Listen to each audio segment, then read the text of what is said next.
Practice Listening Test 3. Turn to Section 1 of Practice Listening Test 3. Section 1. You have just arrived at the student hostel where you will live during the term. The manager is explaining the rules and another student is asking questions. Listen to the conversation and complete the form. First, you have some time to look at questions 1 to 5 on the Student Hostel Charges for Meals form.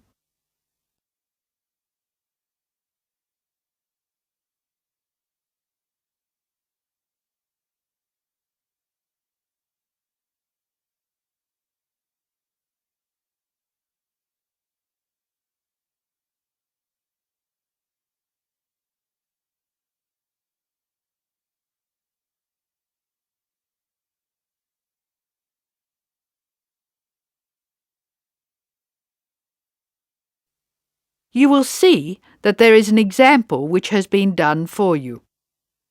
The conversation relating to this will be played first. Excuse me, I want to ask you about the charges for meals. Are they the same as they were last year? No, I'm afraid they're not. We've managed to keep most of them the same, but we've had to increase the charge for breakfast.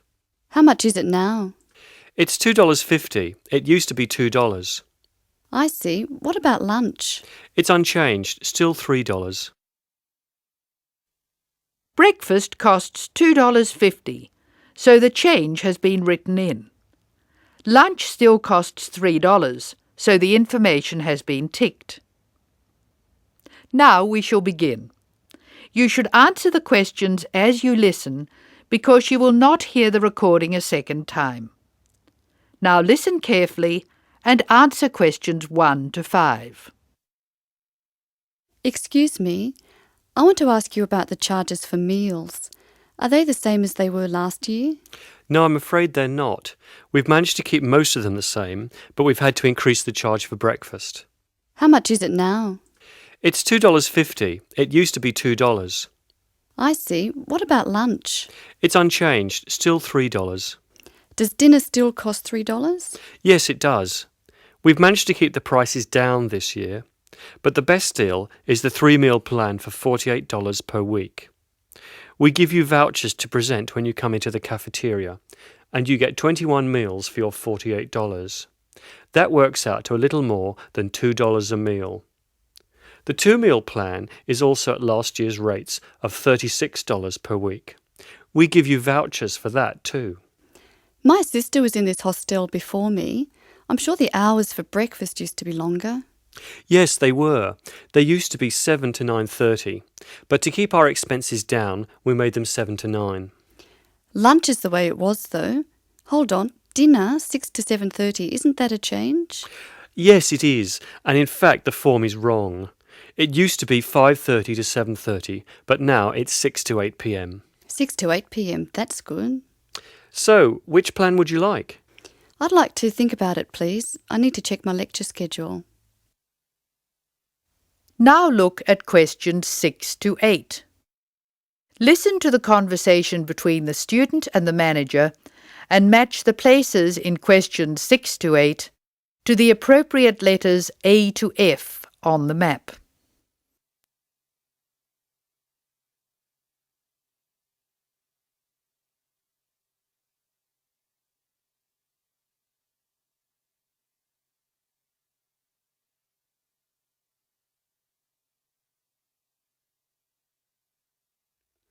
Can you tell me how to get to my room, please? Of course. You're in the new wing, which is very freshly painted and pleasant. But I'm afraid you're going to have to go to a couple of other offices before you can have the key. You're in the admissions office now. Leave this office and turn right and go to the end of the hall. The last office is the fees office, where you can pay the balance of your room deposit. They'll give you a receipt. Okay. After you've been to the fees office, come back past admissions. You'll see a very large room at the northwestern corner of the building. You can't miss it. That's the student lounge, and if you go in there, you can meet some of the other students and see who'll have a room near you. That's good. Can I get a cup of coffee there? Yes, there's a vending machine in the corner. Then go to the key room, which is opposite the lift and next to the library. Show them your receipt and you can pick up your key there. My luggage was sent on ahead.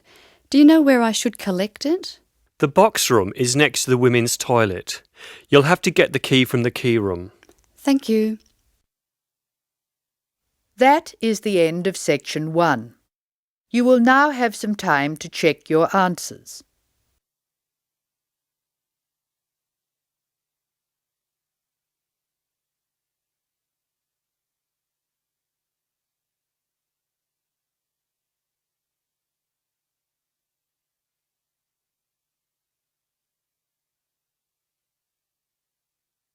Now turn to section 2.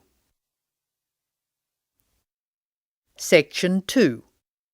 You are going to hear a teacher helping high school students visiting from an overseas school to fill in a school excursion permission note. First look at questions 9 to 16.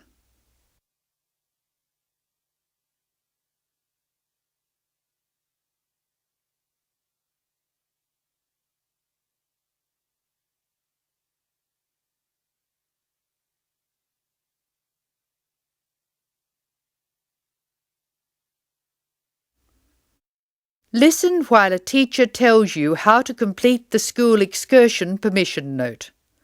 Write no more than 3 words or numbers for each answer. Good morning, students. My name is Mrs. Brown, and I'm in charge of the school excursion next week. Please take out your school excursion permission note so you can fill it in. For insurance purposes, this note must be signed by your guardian or the group leader. First of all, fill in the name of your class. Everyone here is in 3A, aren't they? So write 3A where it says class. We're going to the Blue Mountains, which is great. So this is the school excursion to the Blue Mountains. The day we leave is Monday. That's Monday, June 10. We are travelling by bus all the way, so we don't have to worry about changing trains or anything like that. The bus will leave from the front gate at 8 a.m. I know we usually use the side gate, but because of the roadworks we will be using the front gate when we leave. However, when we return, the roadwork will be complete, so we'll use the side gate. We expect to be back at 6 p.m. It's going to be a lovely day. Your teachers will give you tasks to do when we arrive. We'll provide fruit and fruit juice on the bus, but you must bring your own lunch. While we're on the excursion, we'll be moving around a lot in some fairly rough country. Be very careful to wear strong shoes. It's very important that you look after your feet very well. Now, does anyone have any questions they want to ask? Now look at questions 17 to 19.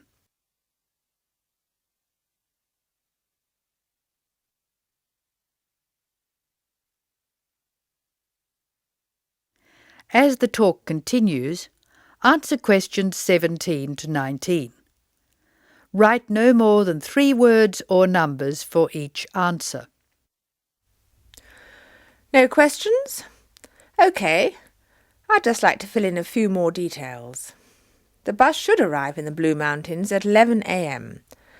We'll have time to do the first of our tasks before lunch. The bus is not a new one, but it does carry one piece of special equipment, a first aid kit.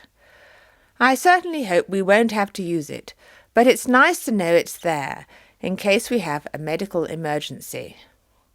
The other class on this excursion is 3B, so I know it'll be a good day. The last time 3A and 3B went out together was a thoroughly successful excursion. That is the end of section 2. You will now have some time to check your answers.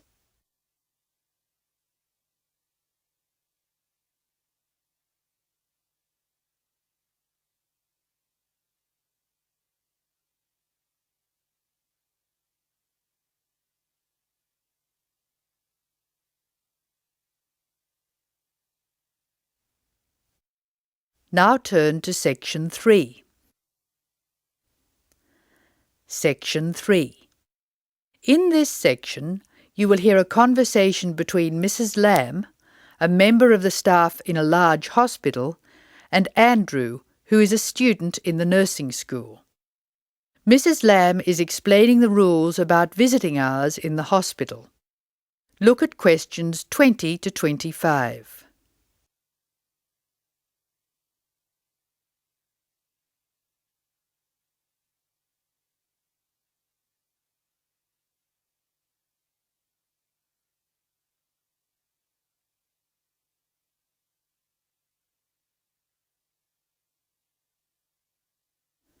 Listen to the first part of the conversation and answer questions 20 to 22. Complete the table showing when visitors may go to the different parts of the hospital. Hello, Andrew. I believe you want to know about visiting hours. Yes, I do, Mrs. Lamb. I have to fill this form out, and I'd like to have some idea why the different parts of the hospital have different times for visiting. I see. Well, let's start with an obvious one. Intensive care. People in intensive care are very sick indeed, and for that reason, we say that visitors can come between 6 a.m. and midnight. I can understand that. At the other end of the scale, our maternity patients are usually quite well, but we restrict their visiting hours from 8 a.m. to 8 p.m. We find they get very tired if we permit visitors all the time. I see. What about the surgical wards? The doctors prefer to do their rounds early in surgical, so visiting hours are 9 a.m. to 9 p.m. Surgical patients are often on very heavy painkillers, and they aren't really very good company for their visitors. But surely the visitors come to cheer up the patient, not the other way round. Of course. And often the visitors are able to help the patient a lot. That's why we allow visitors all day, the full 24 hours in the emergency ward. They help comfort the patient while they're waiting to be diagnosed. In the second part of the discussion, Andrew will ask Mrs. Lamb about the people who are allowed to visit patients. Look at questions 23 to 25 first.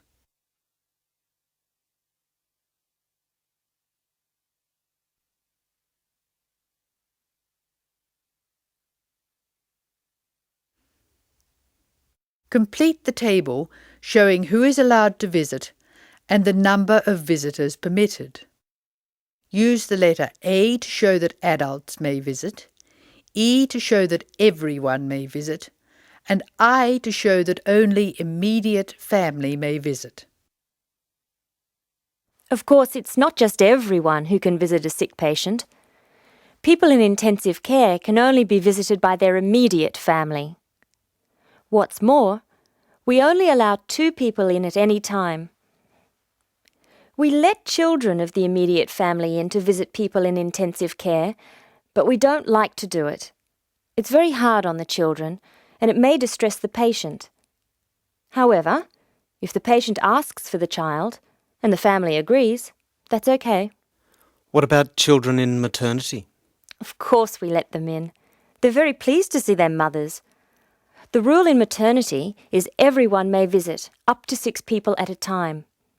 The maternity ward is quite sociable after all. The surgical ward must be different.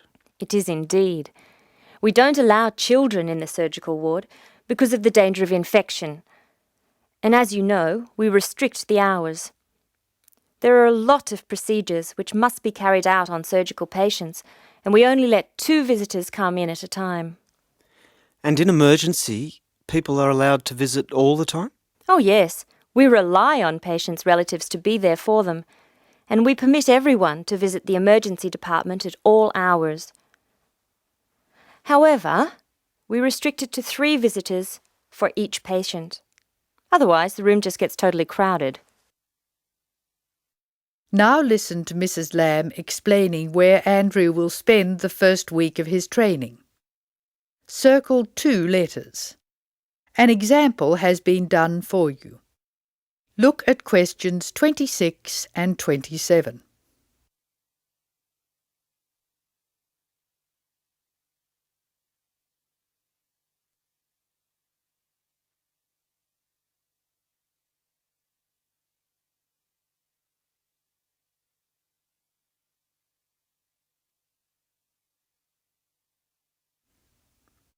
Circle 2 letters in each answer. Now I have your schedule for the next week's observation sessions. Are you ready? Yes. Where do I start? On Monday, you'll be in male surgical in the morning and in female surgical in the afternoon. You'll be following Dr. Shea on her rounds. Thank you. And on Tuesday? On Tuesday, you'll be with Dr. Thomas in the morning and Dr. Robertson in the afternoon. No, that can't be right. You're with Dr. Thomas in the afternoon and Dr. Robertson in the morning. Do I ever get to see Dr. Kim? Yes, you'll be with Dr. Kim on Thursday and Friday. She'll take you through the children's ward and through our new teenage ward for 12 to 15-year-olds. Great. I've read a lot about that new ward. Will I see the schoolroom? Maybe another time. Now look at questions 28 to 30.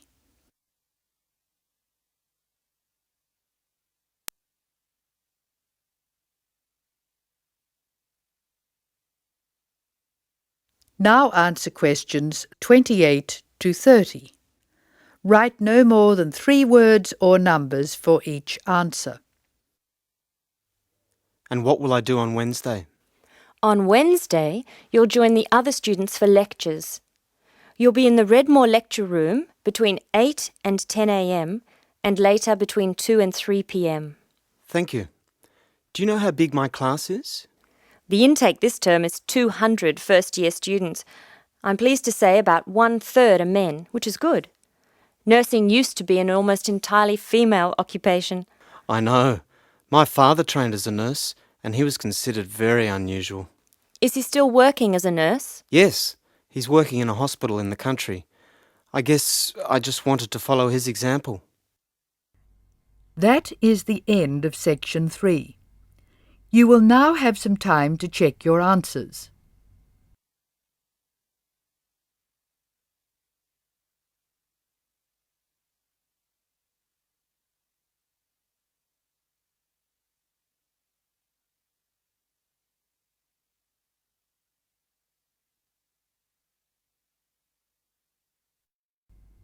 Now turn to section 4. Section 4.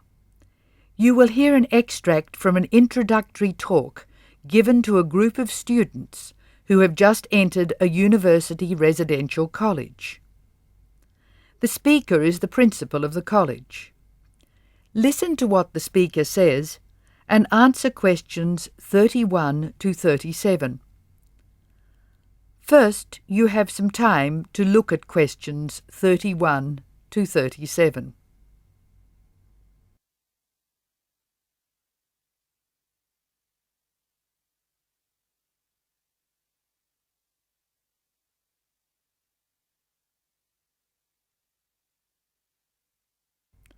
Now listen carefully and answer questions 31 to 37. Good morning and welcome to Scholastic House. I'm delighted to see you here. It is my duty to explain to you some of the history of our college and some of the traditions which I hope you will uphold. The idea for Scholastic House was expounded by Samuel Wells in 1898. Wells was a visionary whose ideas were well ahead of his time. He wanted a college which would encourage friendship between people of different races and nationalities. Wells died in 1900 before he could see the college in action. Scholastic House finally began operating in 1903 with 10 students. Those students came from Asia, Europe and the Americas. At that time, Scholastic House accepted only male students, although it has been co-educational since 1963. 9 of these foundation students went on to lead illustrious lives. The only exception died tragically on his way home from Scholastic House to Sarawak. He had only recently graduated with an honours degree in law, and he was robbed of a brilliant future. The other 9 students, as I said, led very fulfilling lives. 3 became political leaders, 3 became doctors. Perhaps the most famous graduate became a university teacher and was responsible for the introduction of modern teaching training methods in his country. Two of the original group became senior engineers and went on to deeply influence the way the water systems of their country were exploited. The college ran into hard times during the period of the Great War, 1914 to 1918, when the charter of the college was interpreted to mean that neither students nor staff could take part in the war effort. Many people felt that this indicated a lack of national spirit, and the walls of the college were frequently marked with graffiti. Meantime, outside the college, tens of thousands of young men went away to fight in Europe, never to return. The college was building a reputation for learning and for tolerance of opposing views. Scholastic House debate and discussion nights were open to the public in 1927 and have been available to anyone who wishes to attend ever since. It is a proud tradition of the college that any view may be expressed, provided that it can be defended intellectually. Over the years, topics which were controversial at the time have been discussed and debated. Now look at questions 38 to 40.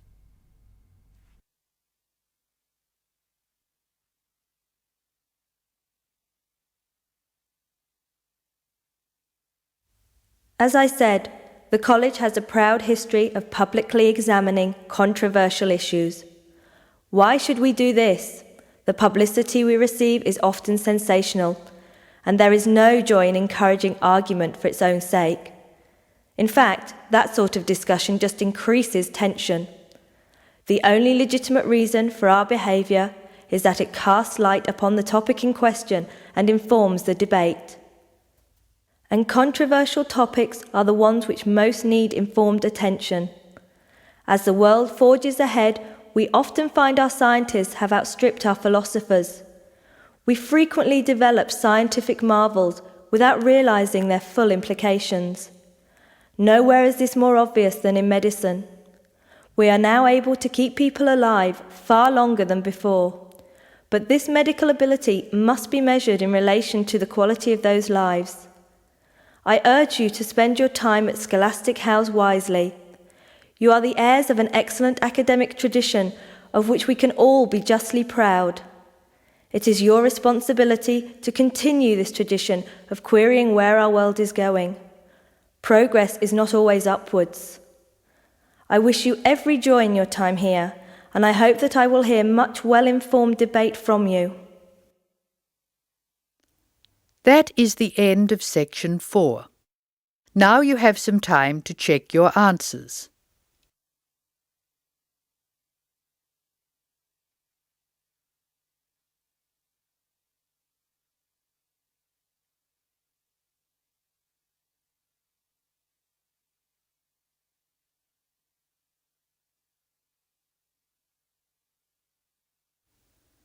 That is the end of listening practice test 3.